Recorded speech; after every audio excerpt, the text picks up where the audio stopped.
अस्सलाम वालेकुम नाज़रीन, तव्हां ॾिसी रहिया आहियो काश न्यूज़। मां आहियां आसिफ़ अली शेर। नाज़रीन, मीरपुर माथेलो मां अफ़सोसनाक ख़बर अचे पई त जिते नओं रोड वटि हादसो पेश आयो आहे। मीरपुर माथेलो क़ौमी शाहरा नओं रोड ते ट्रक जो मोटरसाइकिल खे टक्कर थियो आहे, जंहिंजे नतीजे में जहानपुर वासी हाजी आरब मलण फ़ौत थी वियो आहे।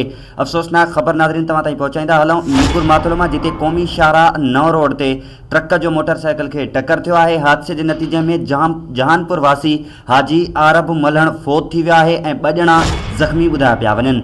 फ़ौती जी आरब मलण जे नाले सां सुञाणप थी आहे। ज़ख़्मियुनि में अता मोहम्मद ऐं नसीर मलण शामिल आहिनि, जिन खे रहीम यार ख़ान इस्पताल मुंतक़िल कियो वियो आहे। मीरपुर माथेलो मां अफ़सोसनाक ख़बर अचे पई त जिते क़ौमी शाहराह नओं रोड वटि ट्रक जो मोटरसाइकिल खे टक्कर थियो आहे, जंहिंजे नतीजे में हाजी आरब मलण फ़ौत थी वियो आहे। इन सिलसिले में राब्तो कयो आहे असां काश न्यूज़ जे नुमाइंदे जाफ़र शेख सां। जाफ़र, अपडेट्स ॾिजो इन हादसे मुतालिक़। जी आसिफ, इहो अफ़सोसनाक वाक़ियो मीरपुर माथेलो नओं रोड ते पेश आयो आहे, जंहिंमें जहानपुर वासी हाजी आरब मलण सॾे ते फ़ौत थियो, जंहिं इन टक्कर जे नतीजे में हाजी नसीर अहमद ऐं अता मोहम्मद मलण सख़्त ज़ख़्मी थी विया, जिन्हनि खे रहीम यार ख़ान रेफर कयो वियो आहे।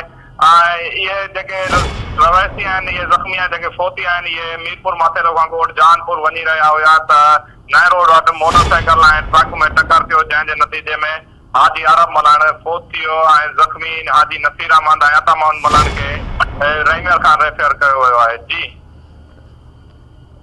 ज़ख़्मियुनि खे रहीम यार ख़ान रेफर किया वियो आहे। नुमाइंदो काश जाफ़र शेख असां सां टेलीफोनिक लाइन ते मौजूदु हो। वॾी महिरबानी जाफ़र। नाज़रीन, अफ़सोसनाक ख़बर खां तव्हांखे आगाह कंदा हलूं त जिते मीरपुर माथेलो क़ौमी शाहरा ते नओं रोड वटि ट्रक जो मोटरसाइकिल खे टक्कर थियो आहे। हादसे जे नतीजे में जहानपुर वासी हाजी आरब मलण फ़ौत थी वियो आहे ऐं 2 ॼणा अता मोहम्मद ऐं नसीर मलण ज़ख़्मी थी पिया आहिनि, जिन खे रहीम यार ख़ान जी इस्पताल रेफर कियो वियो आहे।